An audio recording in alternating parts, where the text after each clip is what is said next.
Chers compatriotes camerounais, je me tiens devant vous aujourd'hui pour parler d'une affaire qui a ébranlé notre nation et attiré l'attention du monde entier, le scandale de corruption Glencore. Cette affaire ne concerne donc pas seulement des millions de dollars de richesses volées, mais aussi l'intégrité de nos institutions. Oui, elle nous montre, elle nous dit exactement à quoi ressemblent nos institutions. Ainsi, le bâtonnier Akeremouna a constamment réclamé la transparence et la reddition de comptes dans la gestion de nos ressources concernant cette affaire Glencore. Et Glencore a reconnu devant les tribunaux internationaux avoir versé des pots de vin à des responsables de la Société nationale des hydrocarbures du Cameroun, ce que nous appelons la SNH, ainsi qu'à la Société nationale de raffinage, la SONARA. L'avocat n'est pas resté silencieux. Il a exigé que les noms de ces responsables soient rendus publics et que la justice soit rendue sans crainte ni faveur. Il nous a rappelé que le peuple camerounais mérite de savoir qui a trahi sa confiance, et il a mis en garde contre toute tentative d'enterrer la vérité.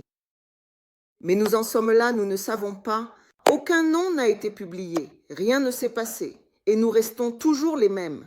Mais il a essayé lors d'enquêtes, à la suite d'investigations aux États-Unis et au Royaume-Uni, et Glencore a plaidé coupable d'avoir manipulé nos marchés. La société a accepté de payer plus de, je crois, 1,5 milliard à de nombreux pays, pas seulement au Cameroun. Et cet argent inclut des fonds liés aux pots de vin versés au Cameroun, estimés à environ 7 milliards de francs CFA.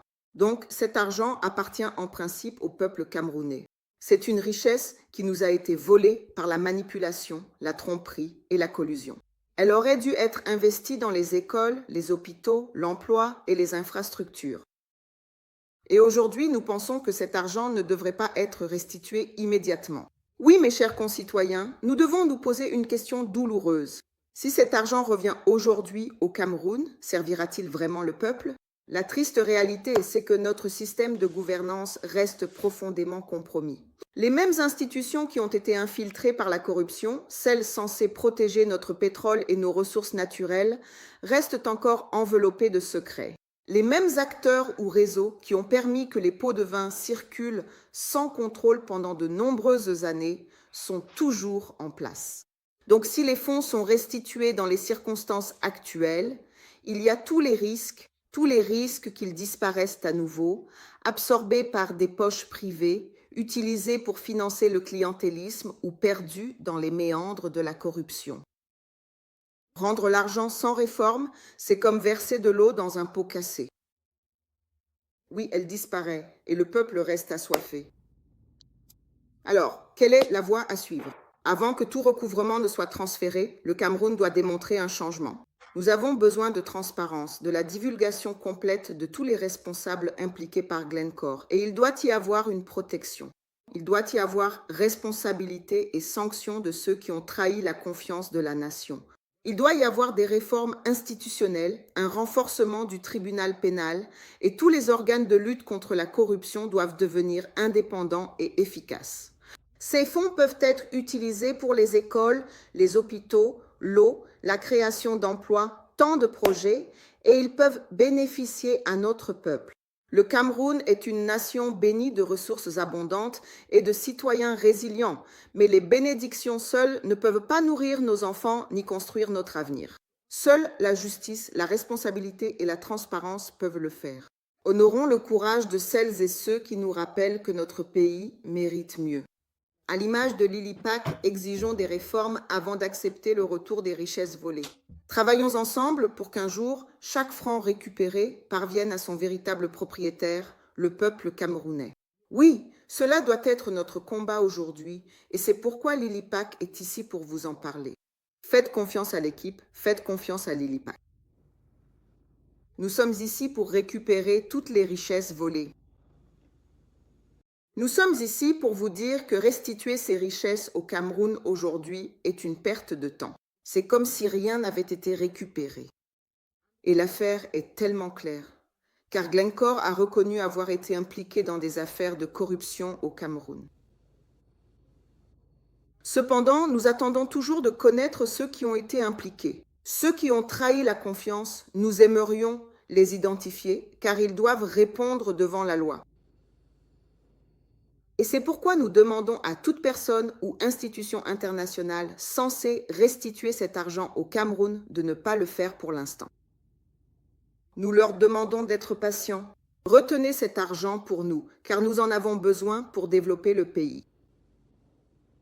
Jusqu'à ce qu'il y ait une mobilisation nationale et véritablement unanime, où tous les Camerounais, sans exception, se mobiliseront activement et feront une pression considérable et incessante sur le régime actuel en place pour qu'il démissionne immédiatement et sans condition afin que nous puissions organiser un gouvernement de transition juste et équitable, effectuer les réformes nécessaires et absolument indispensables. Alors cet argent ne doit absolument pas revenir au Cameroun aujourd'hui.